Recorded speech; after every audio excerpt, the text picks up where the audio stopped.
Okay, so it's 3 minutes past 11. So we will go ahead and start. Good morning, parents, students, and Nubi Education UK University representatives. My name is Anne-Marie Abebe, and I'm the Student Placement Manager at Nubi Education. We are so honored to have you all participate in this virtual information session and panel discussion.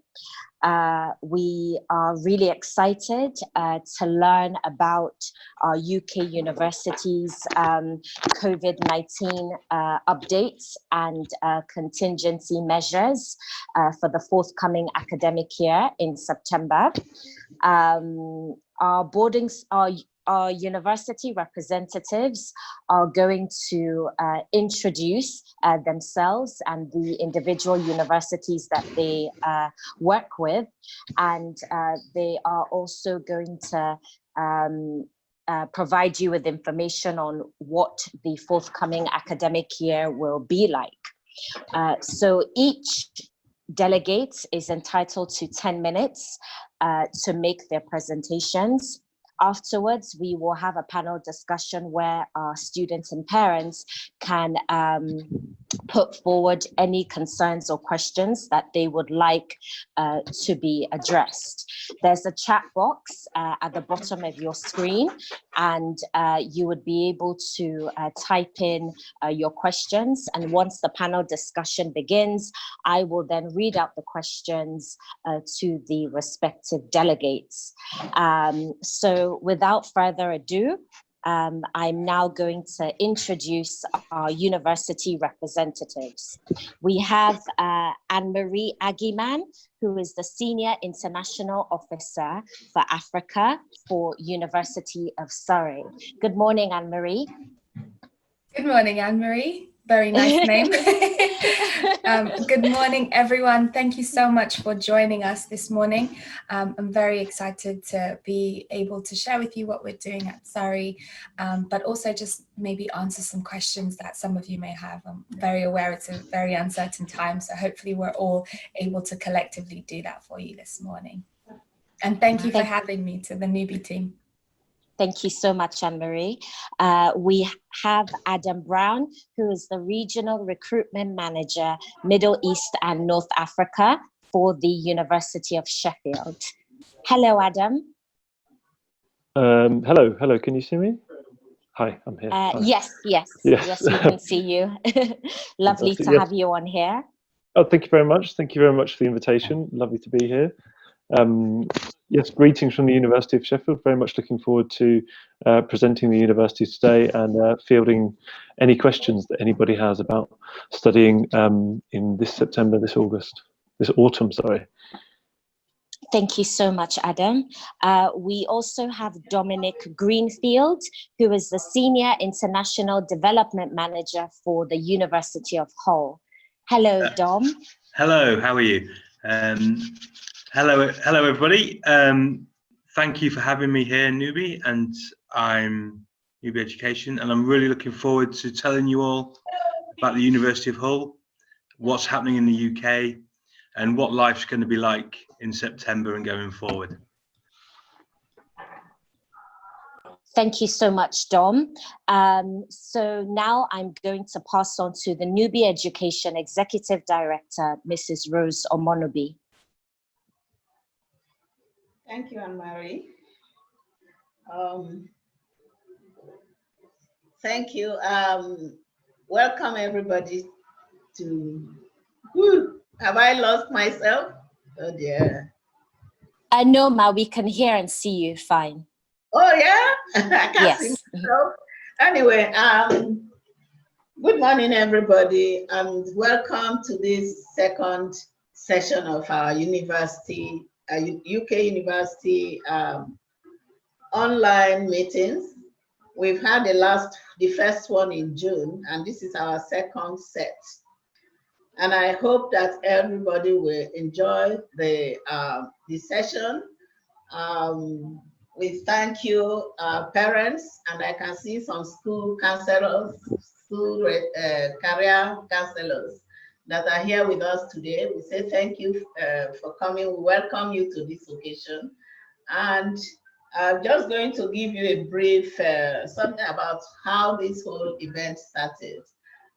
We had planned a fair in March this year, but we couldn't do it because of the pandemic. We had to reschedule for October. But parents have been asking questions because this pandemic came with so much uncertainties, and parents are concerned. They want to ask so many questions. They've been asking us some questions that we think that we needed all the stakeholders to be together and answer these questions because they are worried, they are anxious. Some of these students are holding offers. Some of them paid their fees. They don't know what is happening, whether they will go in September or not. What mode is the delivery going to be? Is it going to be online? Is it going to be blended? Is it going to be face-to-face? These are the questions that they're asking, and we thought we should get all the stakeholders together. And I hope that as we go on, all your questions will be answered and you will be able to make informed decisions. Over to you, Anne-Marie. Thank you. Thank you very much, ma'am. So I just like to provide some house rules. As I mentioned previously, each university delegate is entitled to 10 minutes to make their presentations. So 5 minutes to introduce yourselves and your university, and the remaining 5 minutes to talk about your COVID-19 action plan. I will also be timing you whilst you're making your presentation. So once you've hit the 7-minute mark and you have 3 more minutes left, I will prompt you just so we stick to time and have enough time for our panel discussion. So in no particular order, I would like to please ask Anne-Marie Agiman of University of Surrey to commence with her presentation. Thank you, Anne-Marie, and sorry to make you go first. No problem. I'm just going to try and, would you like me to share my screen? Or would Yes, you like me please. to just do a verbal one? Oh, no, it would be great for you to share your screen. So I've just enabled the share screen option, so it should work. Fantastic. Let me try now. Great.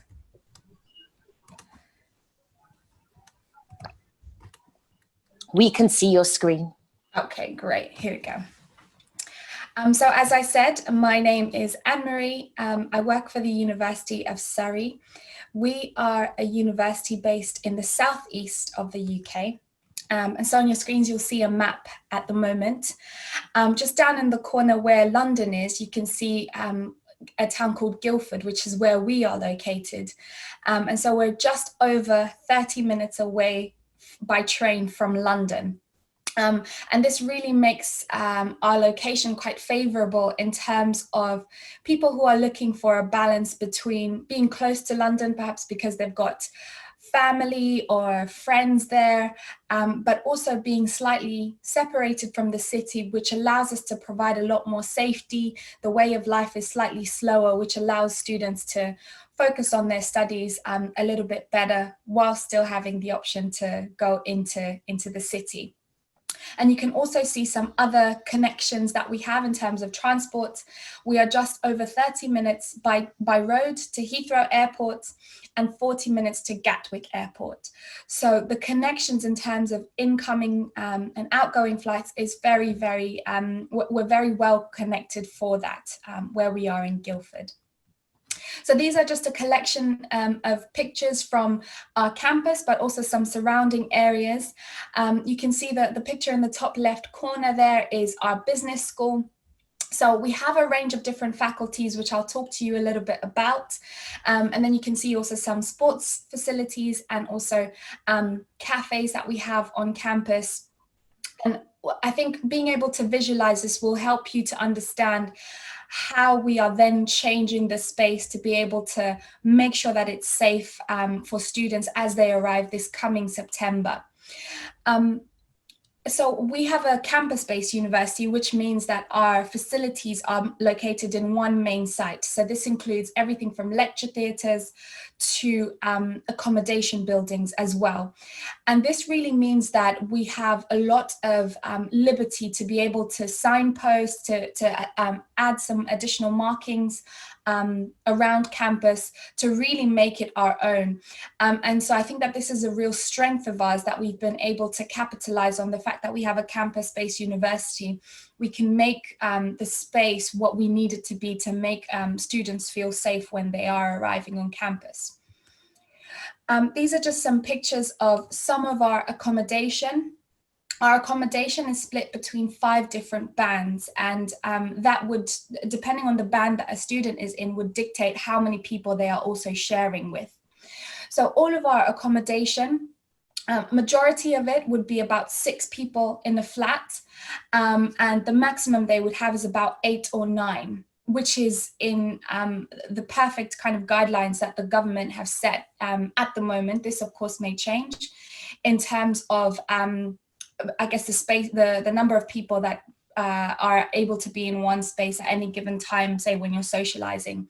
So this means that even when students are perhaps choosing to have friends come around to see them, that space will be quite well worked around, because we don't have very, very big flats. So we're planning to try and keep the measures in place that protect all students within the flats that they're living in. So we'll give them additional guidance on perhaps how many friends that they can have come and visit them, how often, where is the best place to do this, which we haven't done in previous years, because we want students to be able to protect each other as well, not just themselves, but also their flatmates as well. And you can see the picture in the bottom right is just a typical room. So all of our accommodation is single occupancy, which just gives students some extra space to be able to make their own, which has been so vital when it's come to the transition from physical face-to-face learning to online learning. Students are able to have that space to themselves to really focus if that's what they prefer. But of course, as well, in the kitchens, we also have a dining room area, which a lot of my students have said, you know, we've been able to do house studies. So everyone in the flat will come together and just do their lectures together. So this was in the duration of time that we had between the pandemic breaking out and students leaving to finish their term. So we've found that they've been really resilient in adapting to the demands of the pandemic, and just being able to adapt to learning in the new way that we're delivering it. So beyond the campus, these are pictures of Guildford, as I mentioned before. It's a very interesting combination in that it's got a historic feel to it in terms of the buildings, but actually the population is quite a young and youthful one. And this is really mainly because of the proximity to London. A lot of people that settle in Guildford are young, quite high earners that want to work in the city, but don't want to live there full time. And so a lot of people that live here sort of outside of the university would be people with young families that want to settle down, get into good schools, and just have a slightly more paced way of life, but would work in London. So the local population actually provides a very vibrant environment for students to fit into, and also really feel like they're part of the community as well, because the university is such a core part of our town. So our faculties, we have 3 faculties split across all the different programs that we offer. So our largest one in terms of the population group is the Faculty of Arts and Social Sciences, and this covers programs like business, law, economics, finance, accounting, and this actually is our most diverse faculty as well in terms of the nationalities. So across the university, we have over 140 different nationalities represented. Nigerians are the largest African population, which I think for many other universities will be the case as well.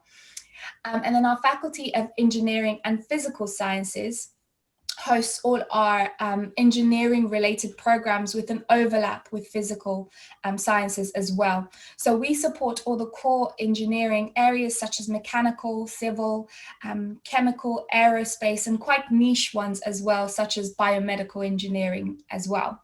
And then finally, we have the Faculty of Health and Medical Sciences, which supports our psychology school, nursing, midwifery, and also vet med programs.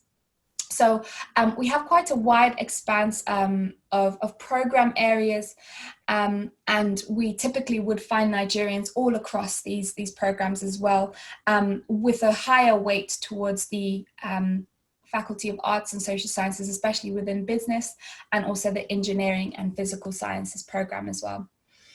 I included this because I know that for a lot of Nigerian students, employability is so important, but actually now with the double weight of, I guess, the added opportunity of post-study work visas being available for students that will be graduating next year if they're doing a master's, it's a good opportunity to take advantage of if they wanted to stay on for 2 years and find a job to work. But beyond that, I think we're all very aware of the fact that the pandemic will be bringing a lot of unemployment. A lot of people will be in very difficult situations. And so I believe that it's very important for students to be thinking about how they're going to make sure that they are in a really strong position, even, more stronger than they would have been if they had gone in years before, because there's going to be such a strain on a global level.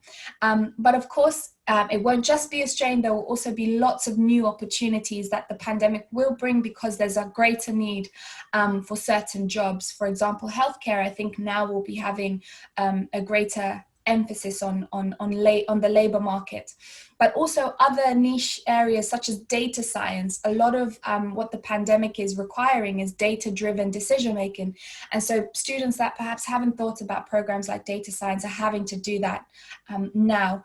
And so for us at Surrey and a lot of other universities, we will have lots of partnerships with different organizations across different sectors. So we have over 2,300 partner organizations that we work with, and students can go on 6 to 12 month placements at both undergraduate and postgraduate level. At undergraduate level, it's all our programs that have it, but postgraduate, it's only certain programs. But of course, for students that are just coming for a master's and it's all taught and it doesn't have a placement within it, we still have those partner organizations, and they can still look to secure employment after they graduate with one of those partner organizations. So this is really, really important. And I think that students should even be thinking about it more, because there will be strains, but there will also be opportunities after the pandemic has settled down.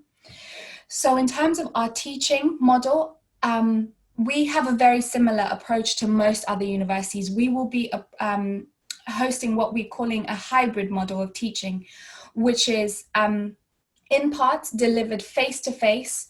So the face-to-face tutorials will be in small groups. At the moment, we're looking between 6 and 10 in each tutorial group. We are looking at this as the government are updating guidelines. So if they increase the size that we're able to do, we'll confirm that accordingly. But at the moment, we're trying to keep those groups small to minimize contact with other students in the learning space. But also we'll then be, on the other hand, continuing on with online learning. So there'll be recorded lectures for all the modules that have large learning groups. The benefit of this is for students that are starting in September, we've already had a few months of practice with this. So our lecturers are up to speed. They've all had training on delivering lectures online, especially for the ones who never had to beforehand. So we're making sure that not only are we delivering our teaching online in a way that our infrastructure supports it, but actually the skill set of communication that our lecturers have, we're making sure that that's also outstanding and excellent as well. And then also our assessments will be online to be able to enable students to have more flexibility in when they do it and also how they do it. So from the last semester that we just had of the students that have just completed their academic year, for students that had essays, they would have a 24 to 48 hour window in which they could complete an assignment, which meant that it just allowed a lot more flexibility for some students. I had some students who were saying, oh, I do exams better in the evening, or I do them better in the morning. And so there wasn't that same, I guess, rigidness in being able to bring your best to an assessment. And I think that students actually found that really, really beneficial. Of course, some of the limitations were that if you're in a house with, lots of other people, it can get noisy. But for the students that were on campus, like I mentioned before, you can do that in your room. You're able to provide the environment that you need for that assessment to be concluded.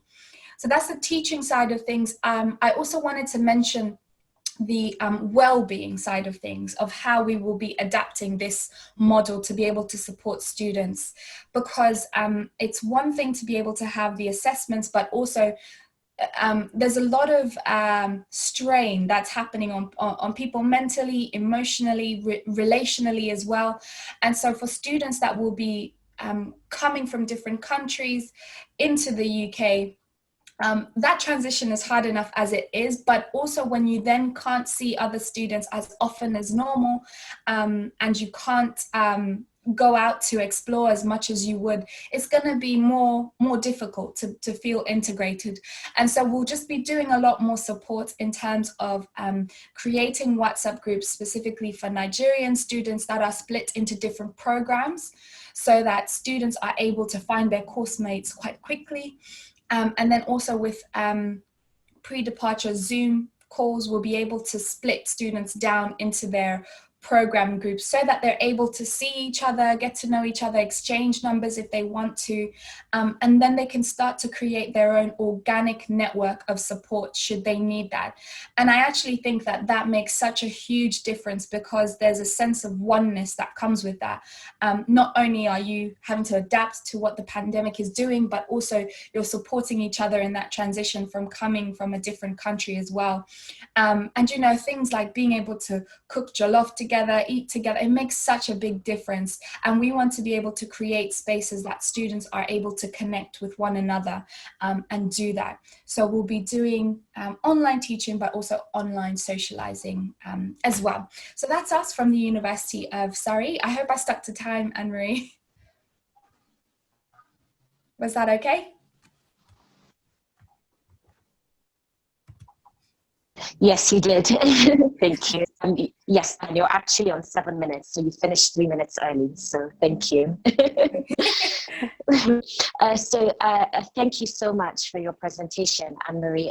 One thing I noted was, the partnerships that University of Surrey has with, multiple organizations across different sectors. Students aspire to study abroad, to be able to gain,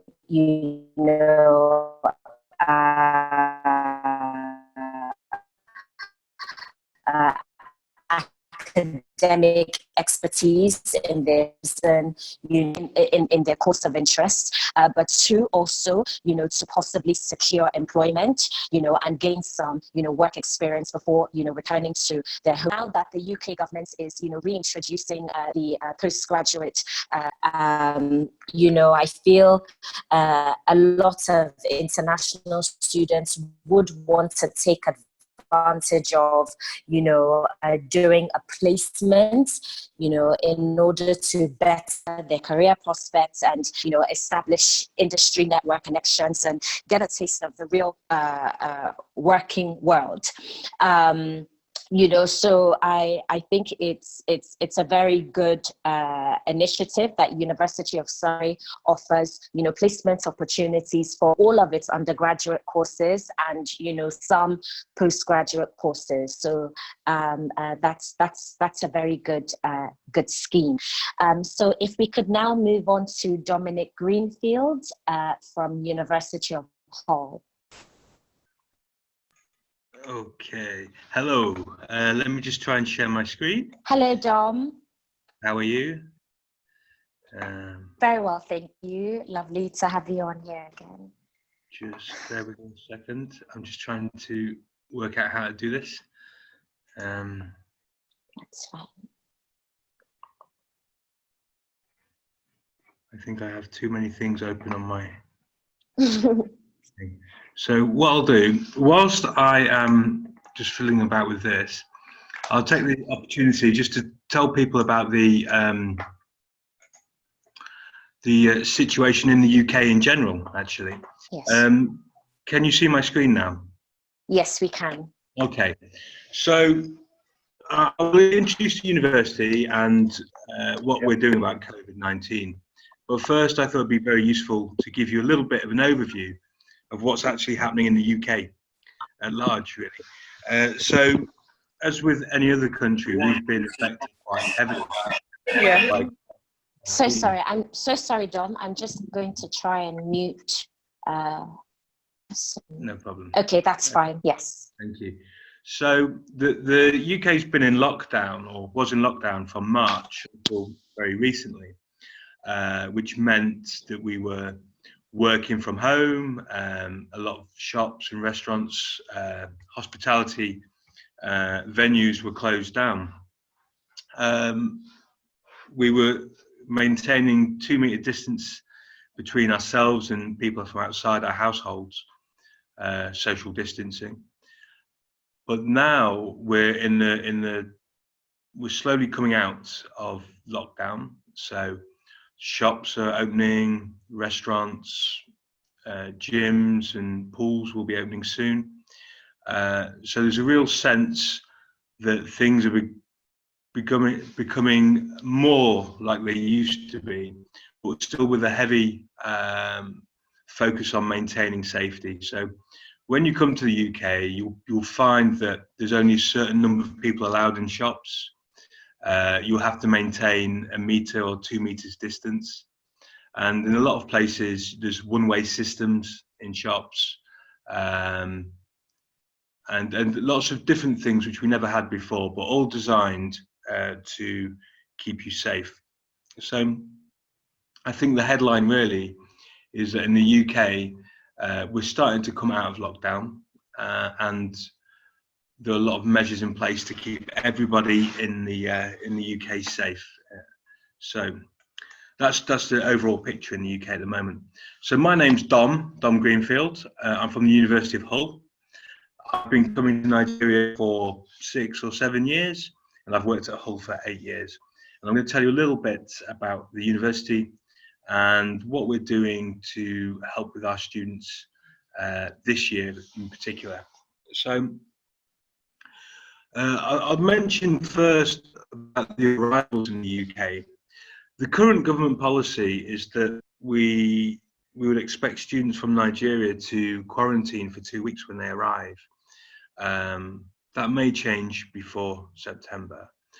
But the good thing we've put in place here is that we will allow, or we will give any incoming students 2 weeks free accommodation in our halls of residence, so that that added stress or pressure is taken off you. And I'll explain a little bit more about the halls of residence shortly. Okay. So I'm just going to nip through this. So, as with all presentations about universities, I'll start with where we are. Okay, so we're on the east coast of England. We're classed as the north.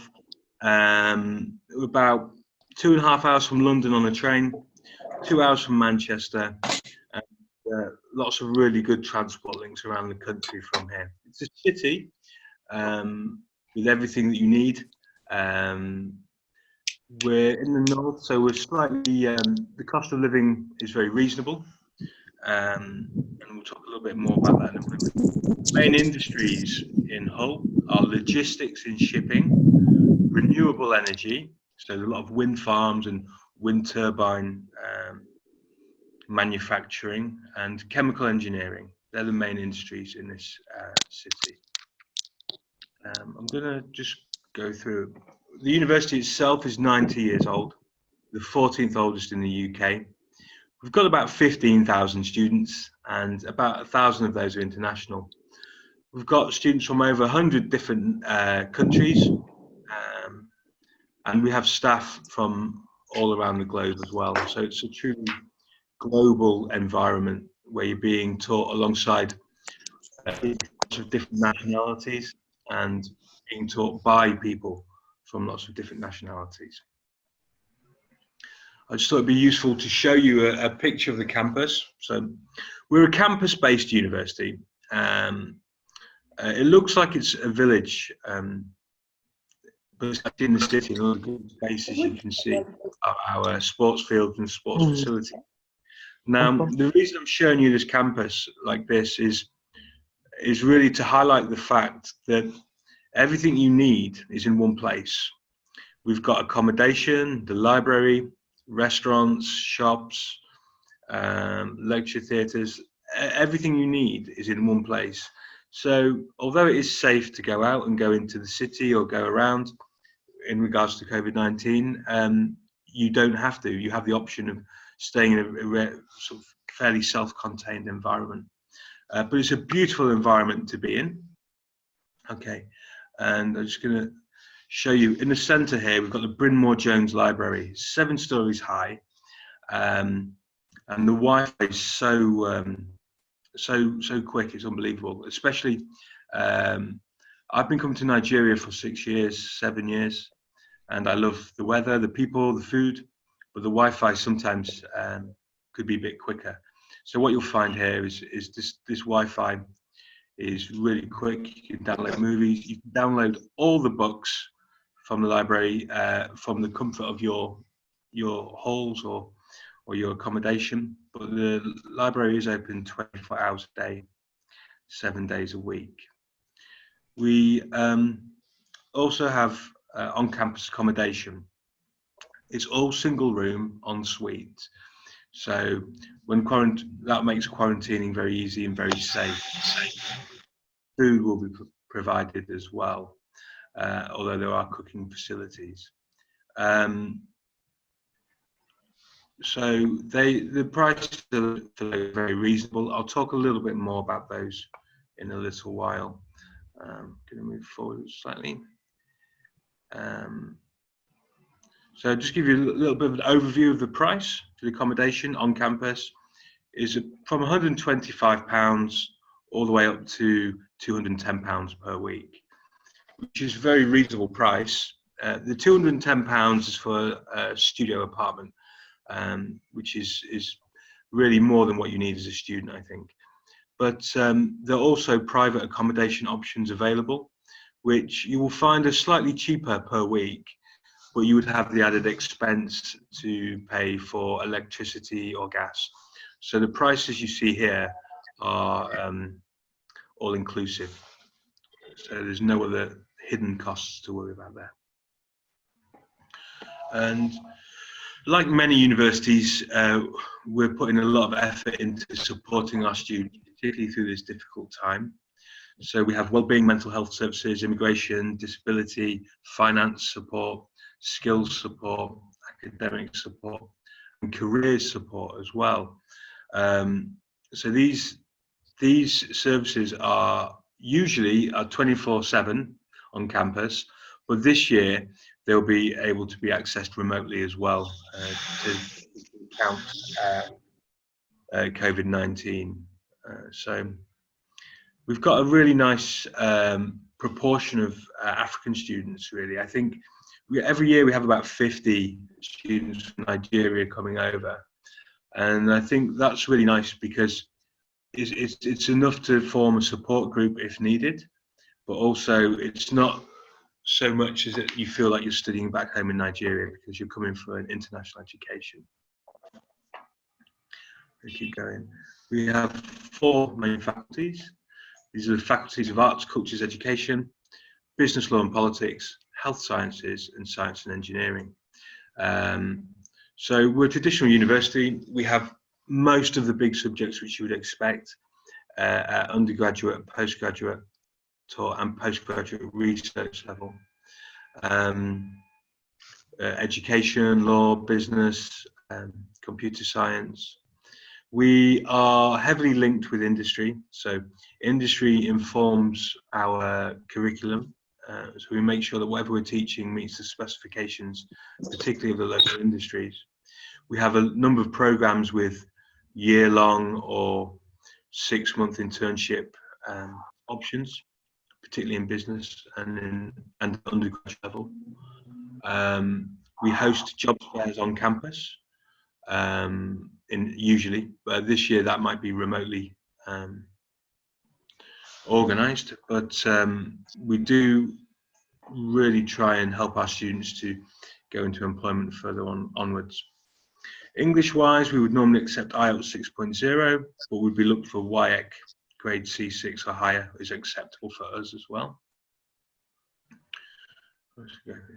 Tuition fees are between 14,500 per year and 17,200 per year. We would give this year all of our students a £3,500 discount. That would take these fees down to about £11,000 to £14,000 per year.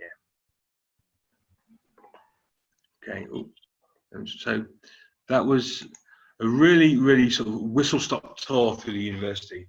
But I want to tell you about what we're doing in September, with this being an unusual year. So I've already mentioned that we'll be starting teaching in September. We will be offering free quarantine accommodation for all our students. We will be doing a blended teaching or blended learning model, whereby some lectures will be taken online, and there will be some limited face-to-face interaction as well. So it will be small groups teaching. There'll be no instances where you're sat next to somebody else. So we'll be maintaining social distance through everything. We're currently looking at the visa situation, how we're going to issue visas, how we're going to transport students from the airport to the university. So basically what we're doing in a very fast moving environment, we're continually changing or updating our practices, and we will continue to update our agent partners or our applicants and our current students as to what we are doing.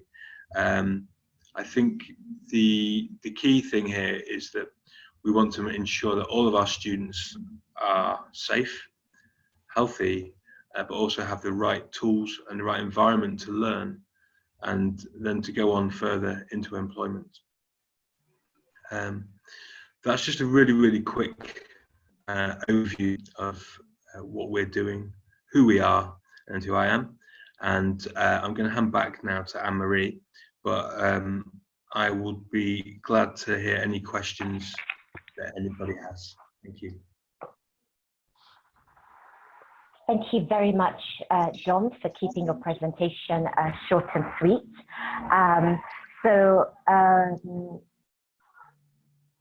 Nigerian families are quite anxious and nervous, or Nigerian students, yes, are quite anxious and nervous, you know, about the forthcoming academic year. As the Nubi Education Director mentioned earlier, you know, we are all here to learn what measures are going to be put in place, you know, to safeguard students on campus and to ensure that, you know, the studies, you know, go uninterrupted. Like you mentioned, yes,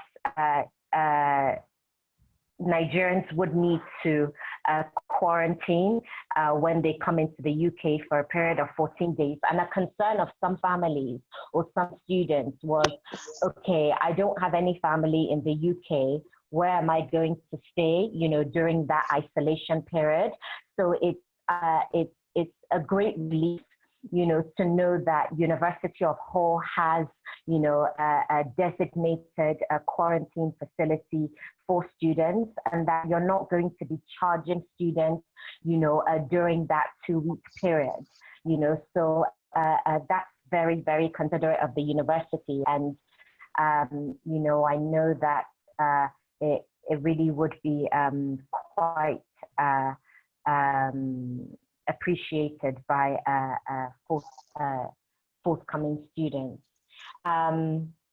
Another thing that you touched on was, the well-being support, immigration support, disability support services that you will be providing students. As we all know, we're living in unprecedented times. Life as we knew it has drastically changed, and it's just a very daunting time for students. It's great to know that you have your students in mind, and you're working hard to ensure that they are safe, that they are happy, and that they're going to be in a conducive environment that would enable them to just progress with their studies. Okay, so I'm now going to pass on to Adam Brown from the University of Sheffield. Hello, good morning again. I'm just checking that you can hear me, because I can see me, but I can't hear anybody else. Yes, I can hear you. Okay, super. Fantastic. Good morning again. Yeah, good morning. So yeah, greetings from Sheffield. It's a slightly overcast day today. Very warm summer air coming through the windows. I'm going to share my screen as is customary, and just do a very brief presentation on Sheffield, just covering the salient points. And if anybody has any questions, maybe just throw them in the chat as we go through. Okay, application window, Nubi 2, yes please. Okay, you should all see my screen right now. Yes, we can. Yeah. Should be black, and there you go. Fantastic. Yes, we can see. Good. Okay. So yes, my name's Adam Brown. I work in the University of Sheffield. I have done for 4 years. It's a fantastic place to work and live. I'm really enjoying it here. The university, however, has been in existence for well over 100 years. It was founded in the late 1800s, predominantly as a medical teaching college. But since the early 1900s, it's begun to expand its course offering, begun to include a lot more courses in there, and is now predominantly well known for its expertise in engineering. That doesn't mean that the excellence is just limited to those areas. We have some other fantastic courses within our offering. So we have Triple Crown accredited management school. We have architecture, which is consistently ranked in the top 4. I think the past couple of years it's been ranked in the top position. We also have journalism, which is in the top 3 in the UK, and politics as well, also in the top 3. So we have a superb array of courses. But what you're looking at here in this picture is the biomedical science building. So this is the first one built on the university, really traditional red brick building, and a lot of the rooms within this building are still used as the laboratories. But we do have more modern laboratories as well. This isn't everything we have. So for those of you that don't know Sheffield, don't know where Sheffield is in the UK, We are in the north of England, so we're 2 hours north of London by train. Most students would live in Sheffield. I know that in some countries it would be fine to travel 2 hours to wherever you're going to study, but most students would live in Sheffield. And our closest airport is Manchester, so it's about 45 minutes away, probably more like an hour in a car. If you're flying into the UK, best to go straight into Manchester, and then we will pick you up from Manchester in a bus. Or you can get a taxi or a train, however you wish, but there we are in the north of England. For those of you that are familiar with the north, you'll know that in this area we're having, excuse me, York would be in this area, Leeds would be in this area, Nottingham here, Birmingham over here. So we're really close to a lot of northern cities, only usually an hour to an hour and a half in transit from us. We are in the top 100 of UK university of world universities. Sorry, so top 100 in the world. We're a member of the prestigious Russell Group. We're in fact a founding member of the prestigious Russell Group. So for those of you that aren't familiar with the Russell Group, these are universities who commit a significant portion of their budget to research and to developing human knowledge through research. So it kind of really means that we're a very strong academic community in Sheffield. With regard to our rankings, we're 13th in the UK, 78th in the world, according to QS, and 99% of our research is internationally recognised. The university tends to focus on the STEM subjects, as I mentioned before, so science, technology, engineering and mathematics. However, we have all these other areas that are available. We have about 300 undergraduate courses and probably about 300 postgraduate courses as well. Some of those undergraduate courses offer the option of gaining work experience. A few of the postgraduate courses offer that as well. There are several other ways that you can also get work experience while studying in the university, but yeah, we've got some options where it's included in the courses. The university is fairly well known for 6 of the Nobel Prize winners that it has. So I don't know if any of you guys studied biology, but you may have heard of the Krebs cycle, which is the way that sugar is turned into energy, or carbohydrates and sugar is turned into energy within the muscles. So that was developed by Sir Hans Krebs, and he was given the Nobel Prize whilst working at Sheffield. Anybody ever heard of penicillin might be also aware of Baron Florey, who developed that in conjunction with Oxford University academics and shared the Nobel Prize for the discovery of penicillin. He was one of our academics as well. And some other lesser known ones like Harry Kroto, who discovered a particular form of carbon called the Buckminster-Fullerene. Anyway, doesn't matter. The point is, it's a very academically focused university, and we do have many years of really high quality research happening within the university and delivered by our teaching and research staff. One of the risks that you can get with the universities that are very focused on research is that they have a reputation potentially for being disconnected from teaching. So the University of Sheffield has for a long time focused on making this not the case. So, for example, if this was a lecture in the University of Sheffield, everything that I say would be recorded and it would be uploaded online for you to see later. So if there was anything that I said maybe too fast, or maybe you received a text from your friend, or maybe you fell asleep, whatever, you can go online and watch the lecture again and catch up on the notes. For many of the other lectures as well, for many other lectures, they often deliver a workshop online before the lecture. And the idea with those kind of lectures is that you would come to the lecture ready to engage with it in a more active way. So not just receiving the information, but also discussing it. These are things that Sheffield University, or University of Sheffield, sorry, has been doing for many years.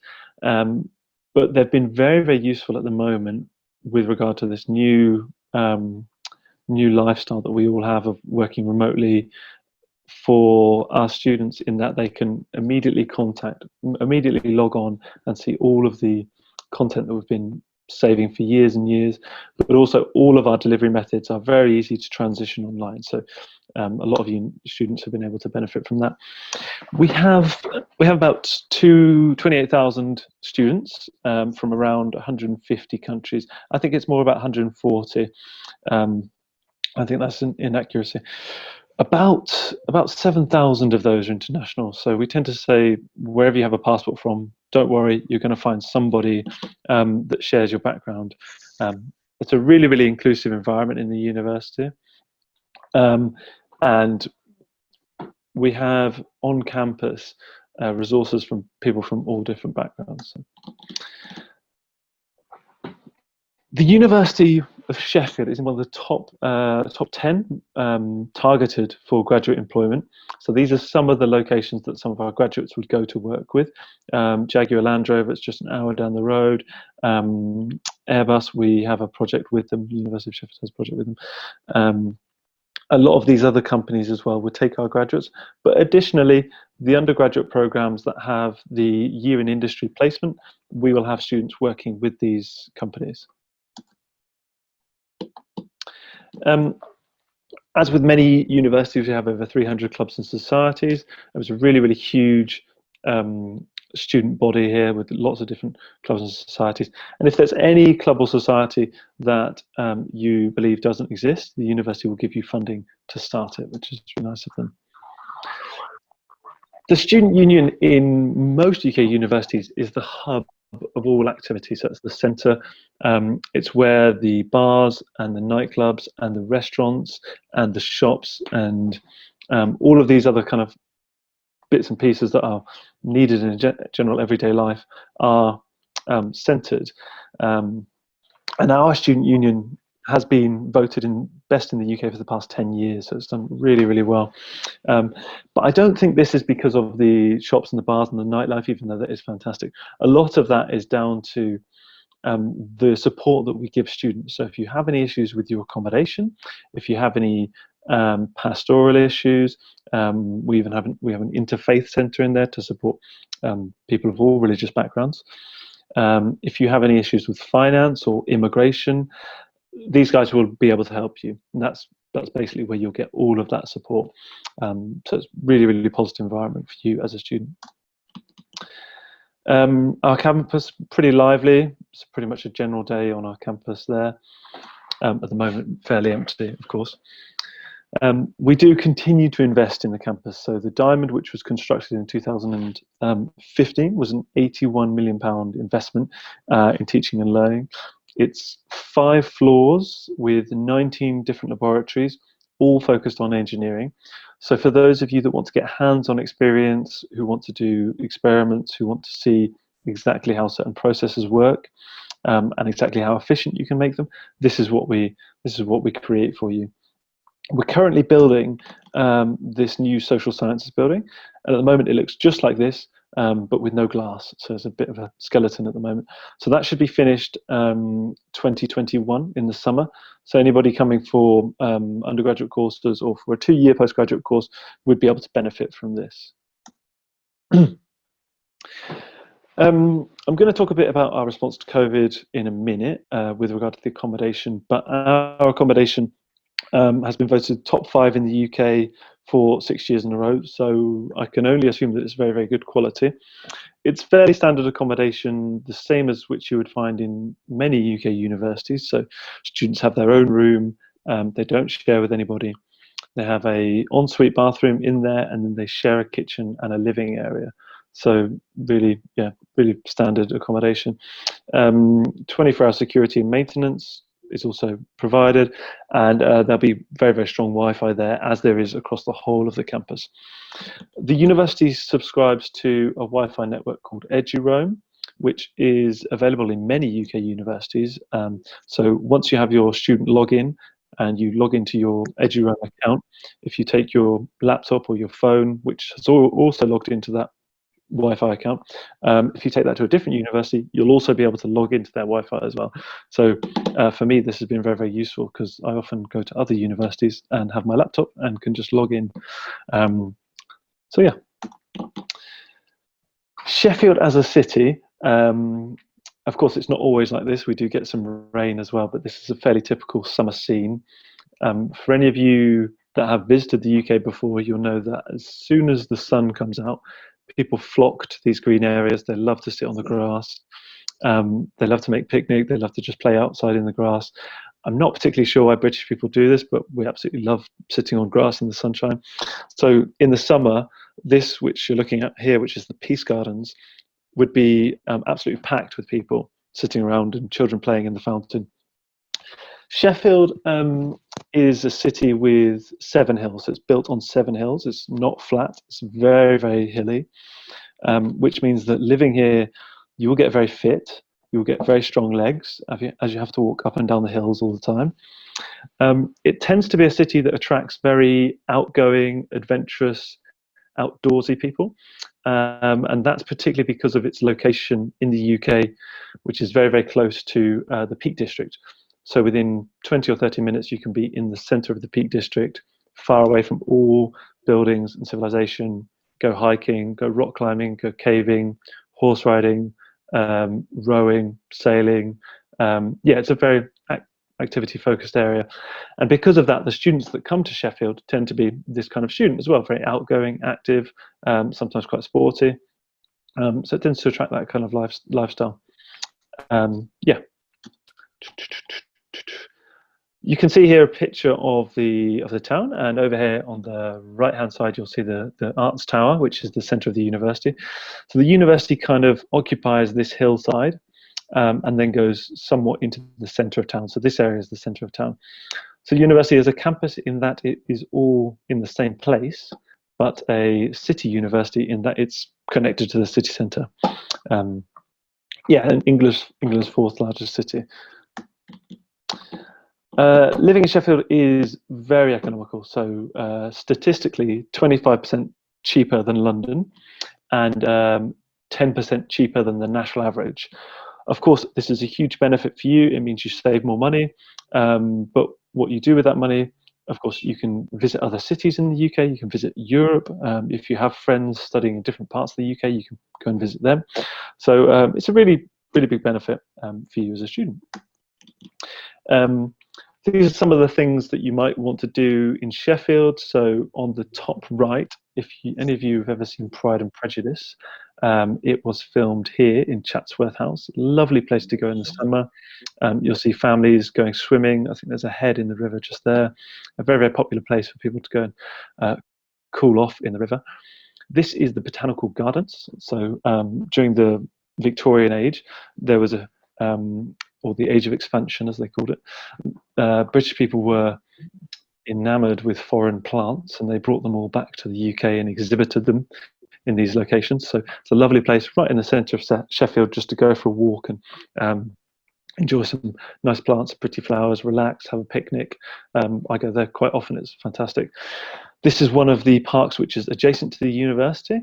So during exam period, this will be full of students relaxing after panicking their ways through exams. So it's a lovely location.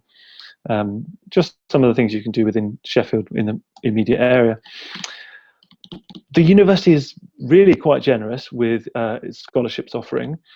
Everything you see on this screen is for 2020 entry. So I just need to clarify that they may change for 2021. However, we have had these scholarships for the past 8 or so years, so I would expect them to continue. And those scholarships are the merit scholarships, as you'll see on the right-hand side, which are 50% off UG courses for 50 students, and 25% discount on PGT courses for up to 125 students. If you're not successful with one of those scholarships, if you accept your offer in the university before the 15th of June most years, then you'll receive a discount of up to £2,500.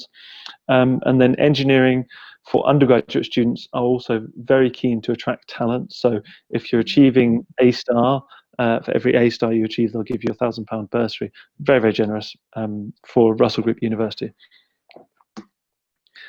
So of course, we're all eager to know what universities are doing in light of the COVID-19 pandemic. So The university, first and foremost, will be recognising that there have been a lot of barriers for students to achieving their grades this year, and there have been a lot of barriers for some students to even achieve their certificates of their grades as well. So there will be increased flexibility in our admissions process. So that would mean that if you're missing out on certain grades by 1 or 2 points, that the university is more likely to accept you this year than previous years. We're also able to refund the postgraduate tuition fee deposit for those that are unable to attend due to travel restrictions. Our undergraduate courses are due to begin in the normal fashion from the 28th of September, so students will be expected to attend on campus.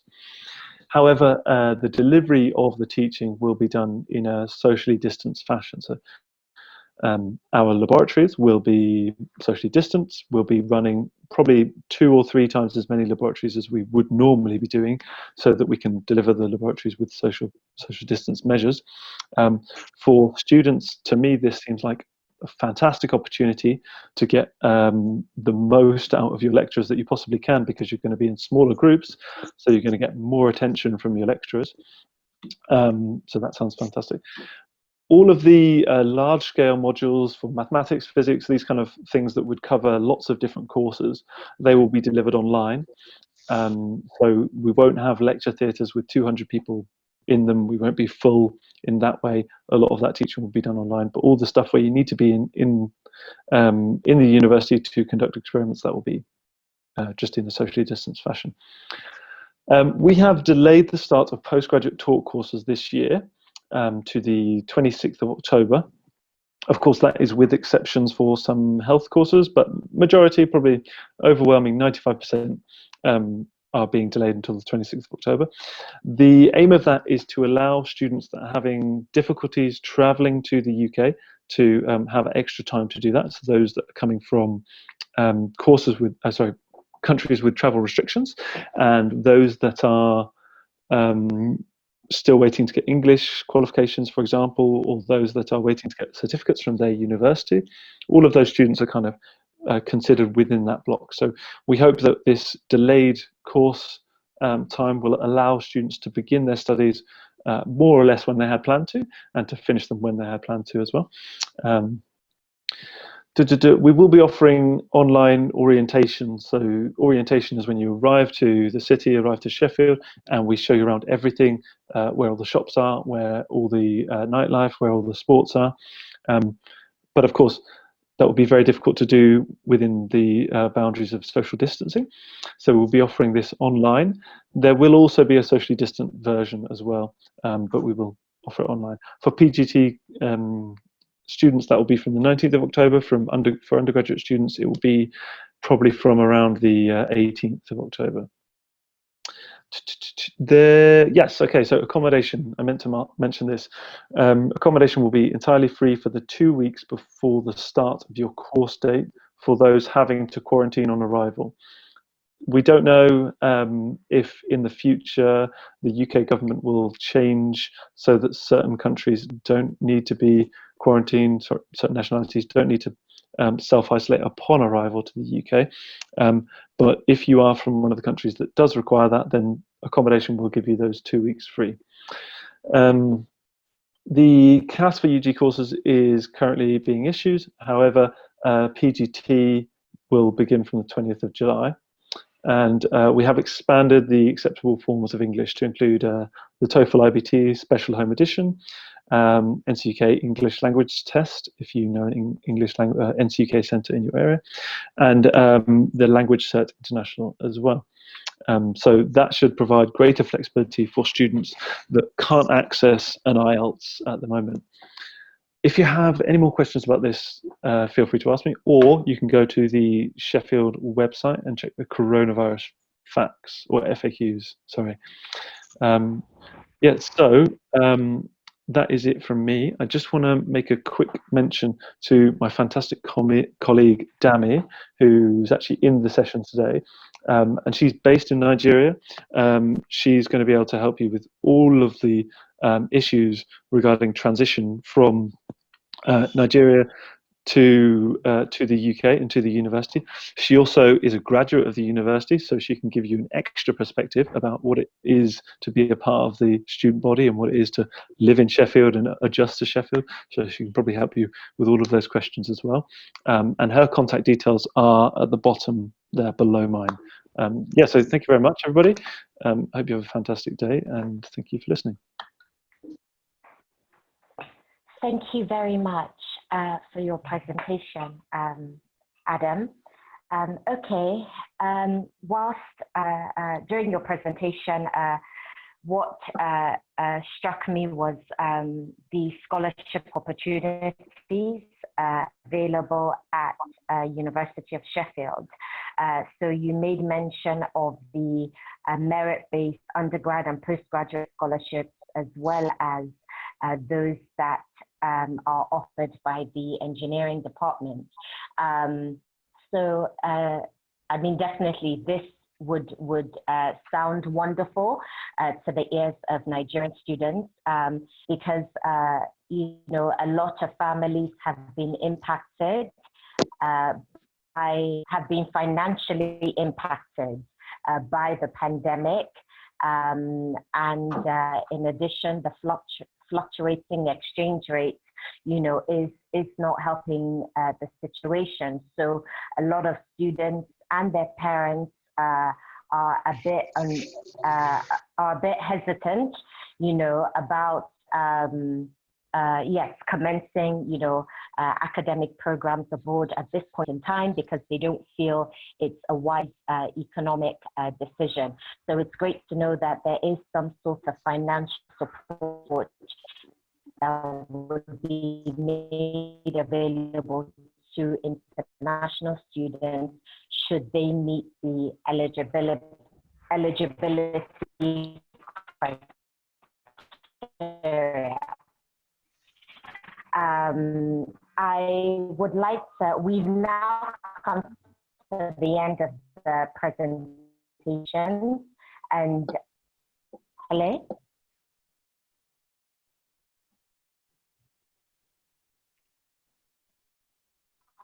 Hello?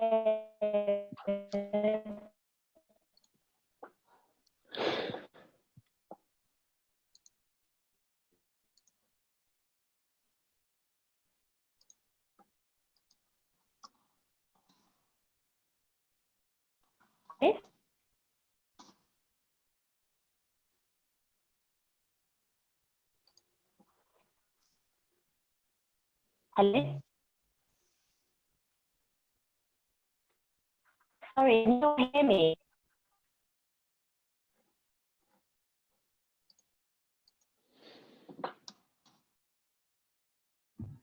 Hello, can you all hear me? Yeah, I can hear you. You're having Oh, network yes. Yes, I'm so sorry about that. Sorry, please bear with me.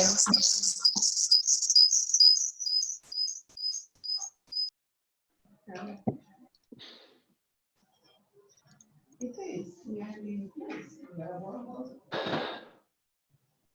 Okay, let me. Oh, you got the Please accept my apologies. I was experiencing some internet connection issues. I was saying thank you to Adam for providing information on scholarship opportunities available at Sheffield University.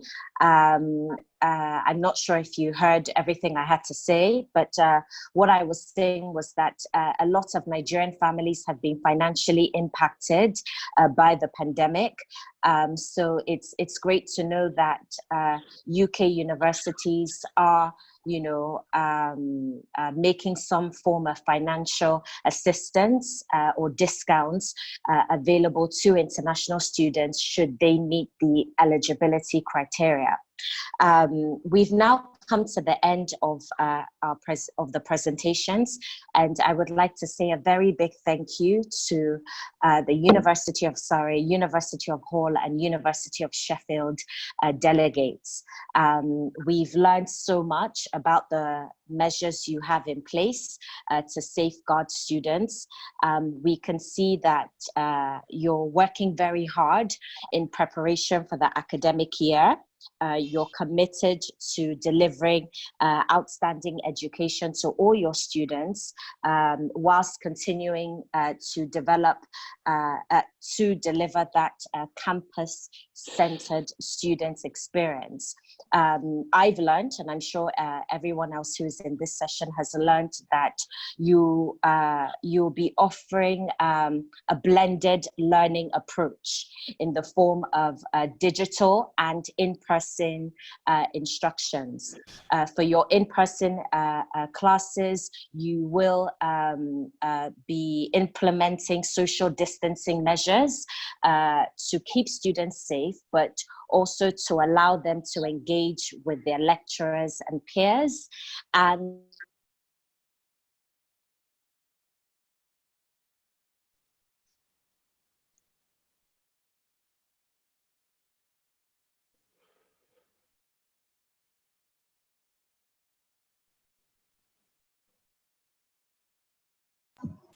Sorry, I think Amari is having problem with the network. I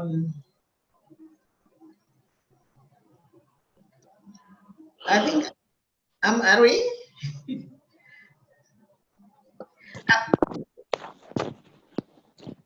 Can we move on to questions and answers then?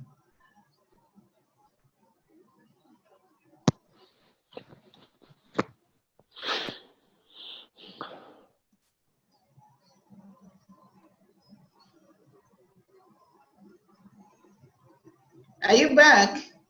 yes, I'm back. My connection has been very iffy.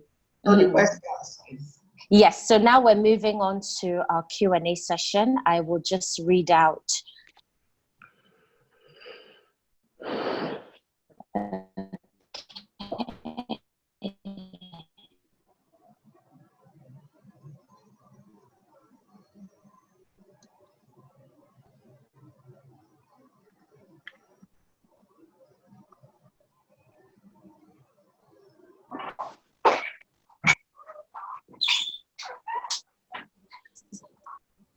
Okay, question I've received privately is, I have already paid money towards my tuition fees for the academic year. It cannot get exchange. Will pay a refund for those tuition fees? So with regards to answering the questions, they're not directed at any university rep in particular. So anybody can, decide to answer them. So this student is saying, okay, I've made payments of my tuition fees. If I don't get my student visa, will I be able to claim a refund of my fees?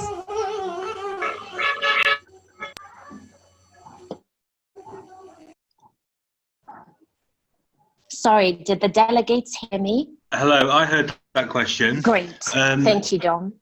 I can talk for University of Hull, and I can give a sort of brief view. I think my colleagues from the universities will have a very similar approach, but I'll let them speak on that. But for us at the University of Hull, if you've paid money towards your tuition fee and you haven't been able to get the visa for any reason, particularly COVID-19 related, or we will issue a refund as long as there's been no deception on the visa application process. Most universities will have a deposit refund policy on their website, but that's the situation with the University of Hull, and I believe my colleagues will be in a similar position. Thank you very much, Dom. Another question that I received is, what what alternative English language test can I take if my IELTS center is closed?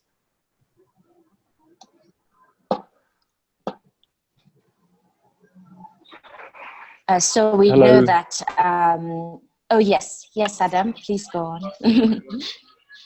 Yeah, I would advise the TOEFL IBT Special Home Edition, because as long as you can find a connection, you can do it from your home, and it's the one which is most widely accepted by universities at the moment. There is other options for Duolingo English test, but not as many universities are accepting that. So because the TOEFL has a long history of providing secure English language tests, universities are quite open to accepting their special home edition of the IBT. Thank you so much, Adam.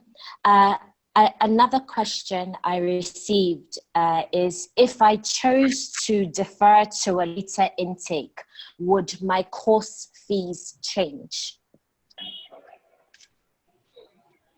I can take that one.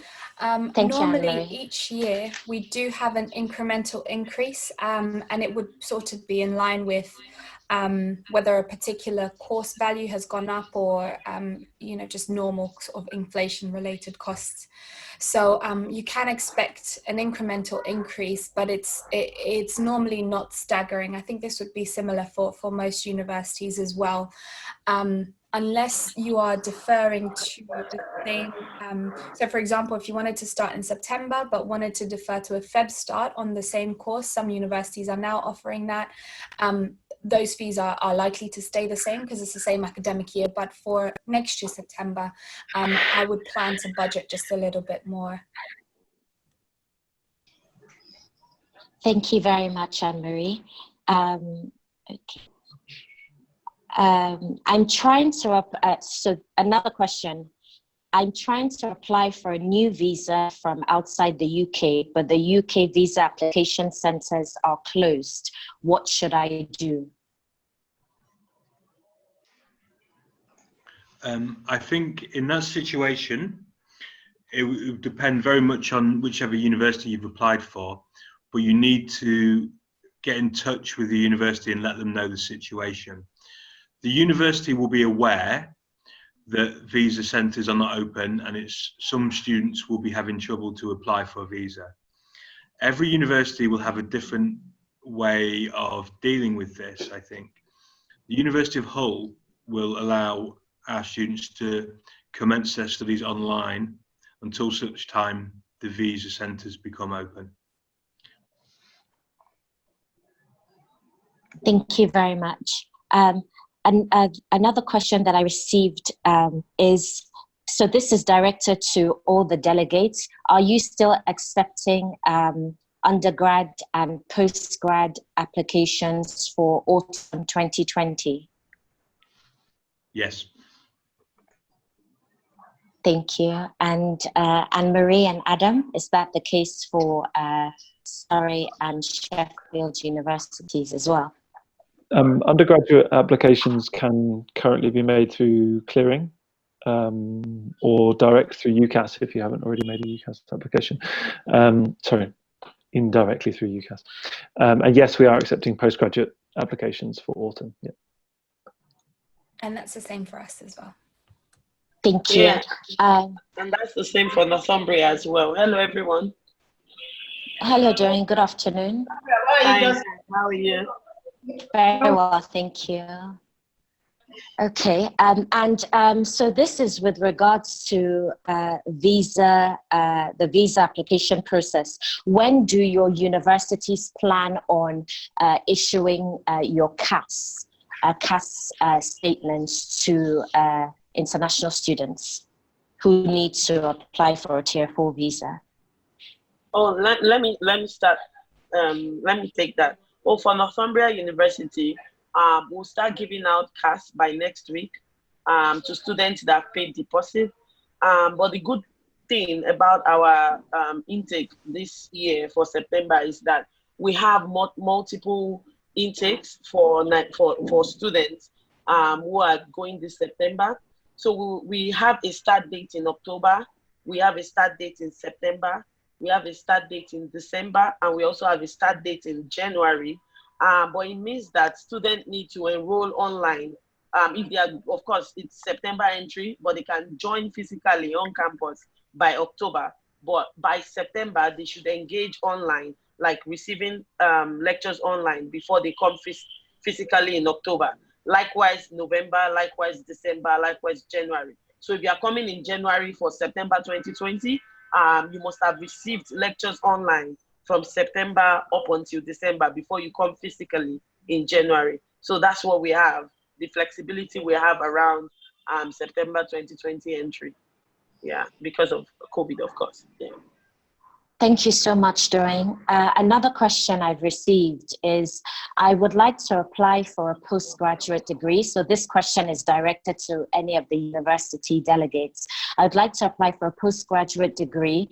However, because of the lockdown and movement restrictions, I'm unable to obtain my transcripts from my university in Nigeria for my bachelor's degree. How do I go about this?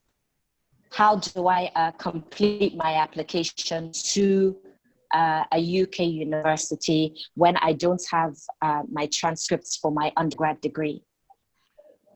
For us at the University of Hull, and I think University of Sheffield said something similar in their presentation, but we are being more flexible this year on the understanding that students may not be able to get references or personal transcripts.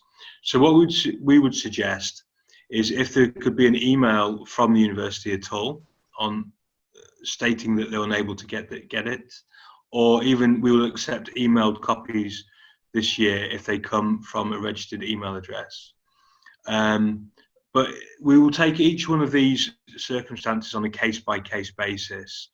I think the important thing to do is to either through Nubi or directly contact the university's admissions team and explain the situation.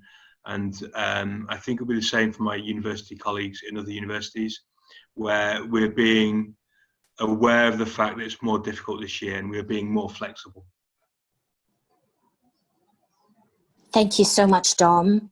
Adam Brown and Dami Owoseku of University of Sheffield, this question is for you.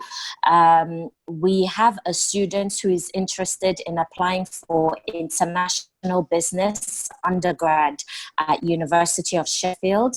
He wants to know if a C in IC Maths would prevent him from applying for the course. Would he need to have attained a higher grade in maths, or would a C be permitted? IGCSE Maths. IGCSE Maths. I'll have to check, but I do believe that they're accepting C in IGCSE Maths. What I'd advise is for that student just to send me an email offline, and we'll be able to check for them. But I'd also, if they're ready to make an application right now, then they can just go to clearing.sheffield.ac.uk, and they can begin their application right away. Yeah. Thank you very much. This is another question for University of Sheffield as well. What is the tuition fee for undergraduate medicine for international students? Yes, favourite subject. It is around, because they've changed the structure of it over the past year, it's around £35,000 per year. Okay. Yeah. And what's the duration? Is it 5 years? Yeah, it's a 5-year medicine course, yeah, with 2 years non-clinical and 3 years clinical. And they offer intercalated degrees if you want to do an extra master's on top of it. Yes. Thank you. Okay. This is again for University of Sheffield. I would like to apply for an undergraduate program, medicine, at University of Sheffield. Okay. Okay, I'll just read out the question. I'd like to apply for undergraduate medicine at University of Sheffield. I'm currently completing my A-levels, but because of COVID-19, I have not been able to write the exams. Please, can you guide me through, and what's the admission requirements? Well, first of all, I'll say to the student that for you to study medicine at a UK university, you would need to have submitted your application to the university the year before. So for example, if you wanted to go to University of Sheffield this year, September, you would have needed to have submitted your application on UCAS last year, October. So Adam, I guess I'll leave you to go on about the admission requirements for undergraduate medicine. Hello, yeah, Adam. Hello, hi. Sorry, it's Yes. a bad mic there. Yes, that's okay. That's okay. So yeah, just to reiterate what Anne-Marie has said there, you need to really be making applications to medicine the year before you wish to study medicine. In fact, you need to begin in the May before you wish to begin to study medicine by applying for your UK CAT, or UCAT, sorry, it's now called, or BMAT examinations. So if you really want to study medicine, it would have to be for 2021 entry at this point. For Sheffield, you'll need to have a UCAT of around 2,450 on average. They're changing the grade boundaries every year that they require. But yeah, so on average, it's about 2,450. You'll need to apply for the UCAT online. It's a clinical aptitude test, so you can revise for it, but it's really focused on understanding how well suited you are as a person for the profession of medicine and being a doctor. We don't have a foundation for our medicine programs, so we only accept IB A-level students. They're the only students we will accept for it. So if you're not doing either IB or A-level education systems, if you're doing something which is 12 years or an American diploma or something like this, then Sheffield wouldn't look at your application, really. They're looking for 36 overall in the IB, with 2 higher level science subjects at 6. And for the A-level students, they're looking for 3 A's, with 2 of them as higher level science subjects. Sorry, 2 of them as science subjects, 2 A's at science subjects. Yes. I'm not going to go through the whole admissions process because it's really only applicable to one person, and all of the details are on the website. But the takeaway message is that if you want to apply for 2021 entry, you still have time, and the deadline will be in mid-October. But for 2020 entry, there's no way that Sheffield can provide medicine places this year. Thank you very much, Adam. So somebody has asked if there are any bursary opportunities available to students, seeing that exchange rates has doubled since the pandemic began. Okay, so I know that each one of the, I'm so sorry, I'm going to need to mute somebody because there's a lot of background noise. Okay, so we were talking about bursary opportunities. We've established that all 4 universities here, Northumbria, Surrey, Sheffield, and Hull, offer scholarships. And a lot of your scholarships are merit-based. Do you offer any automatic scholarships to international students, so where it's not contingent on their academic prowess, it's just basically because they're an international student? So we just have families who want to know if there's some sort of if some form of discounts would be available to them, in view of the financial impact of the pandemic. So for Northumbria University, we have the global scholarship for £2,000. It's automatic. You don't need to do anything to merit that. So once you get an offer from us, it is automatically deducted from your tuition fee. So you don't need to do anything to merit that. It is automatic for Nigerian students. For now, we do not have any merit-based scholarship, but we have the global scholarship that is automatic. Thank you. Thank you very much, Joy. I just wanted to ask if any of the other university delegates wanted to add to that. So now we're not asking about merit-based scholarships. Sorry, please go on, Don. So apologies. Yeah, University of Hull, we will offer £3,500 automatic scholarship for all of our Nigerian applicants or students, apart from undergraduate arts courses, which would be £3,000, and they're automatic.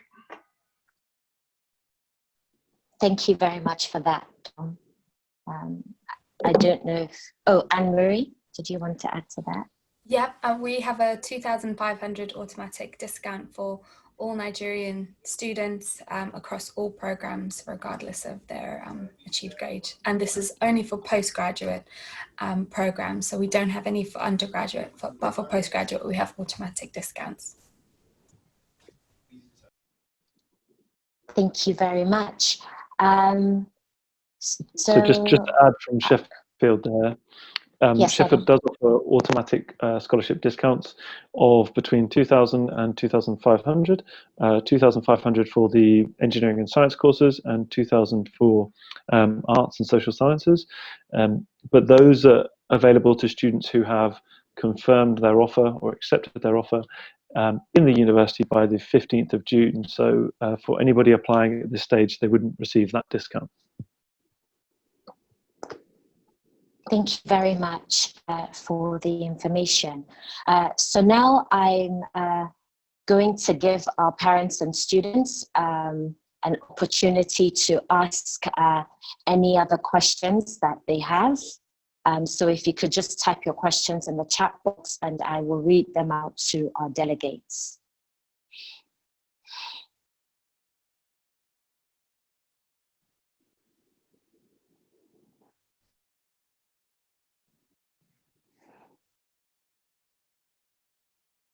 Okay, so it looks like we don't have any additional questions. So I'm now going to pass on to the Nubi Education Executive Director, Mrs. Omonubi. Thank you, Anne-Marie. Well, we thank God we've come to the end of this session. This is our second virtual meeting with the universities in the UK, and it's been very informative. We thank the panelists. They've done so well in just 1 hour and a half, trying to educate and let our parents know that UK is safe for them to come in September. You have all spoken about something that many Nigerian parents are very anxious to hear at this time, and that is the safety of their wards. Nigerian parents are very protective, and so they are very, very concerned about safety. And I'm happy to hear that many of you have put in place contingency plans to make our students safe. I thank you all for our parents that have taken time to come to this, to log in today. I thank you for that time, for your time, and I thank the some counselors. I can see we have 2 leading secondary schools. Their counselors are here. The CIS and the BIS have their career counselors here. And then we have Edward, director here. So we thank you all because you have something to take back to your students. We are committed to helping our parents and their wards to realize their aspirations, educational dreams. And one of the ways we did do this is to partner with 2 leading banks in Nigeria. For those of you that are asking about finance, we have partnered with 2 leading banks in Nigeria. So if you have a parent that has a good income stream and has a good job, you get in touch with us because we will identify these parents and they will be able to access bridging loan from these banks. And also we have many of our partners have scholarships. So I advise you to visit our website and visit all the information sessions that we have had. Plus this one, you will get more information on how to finance your education abroad. We are very proud of you, our parents. Your word of mouth publicity has contributed immensely to our success story, and we are happy to be part of your word success story as well. Just to let you know that this session and every session that we have had, they are all recorded. They are all in YouTube, but we will be sending these recordings to all the people that are here today and those that registered and couldn't make it. We will be sending it to some of the partner local schools that we have. So it's going to be available information. And you have any questions, please ask Nubi Education. Education will be happy to help you further. Also, we can arrange visual meetings with our partners. If you want to talk to them one-on-one, please let us know. We will arrange visual meetings with you. It's good for you to talk to them one-on-one and then have information that will make you to do your for you to take a decision on what you want to do. It is very important that you take this in seriously this time. If you are going in September, even though the High Commission is not working yet, get all your papers ready, get all your deposits paid, and then we will follow up with you to make sure that you do not miss out. You have heard from them. Even yesterday, we had some sessions and they told you they are ready to start in September. And then from what I have heard now, face-to-face is possible in September in UK. I think UK has flattened their curve now, so it's it's good to know. So I thank you once more, and I believe that you are blessed and you have information that will help you make your informed decision. I was blessed. I have learned so much. I know I have visited almost, I think, all the schools present here today. I have been to your campuses. I know I've talked to you one-on-one, your admission officers, but I gained more today than I did, even though I have been to your school. So thank you very much. You did very well. And I wish you all a very wonderful afternoon. Thank you. Thank you. Thank you very much. Lovely to have you on here once again, and have a productive week. Bye. Thank you, everyone. Bye. Bye, Anne-Marie. Thank you for the wonderful session. Bye. Thank you very much, Ellie. Bye. Bye. Bye, everyone. Thank you, Adam. Thank you, Dom. Bye. Thank you. Bye. Bye, Doing. Thank you.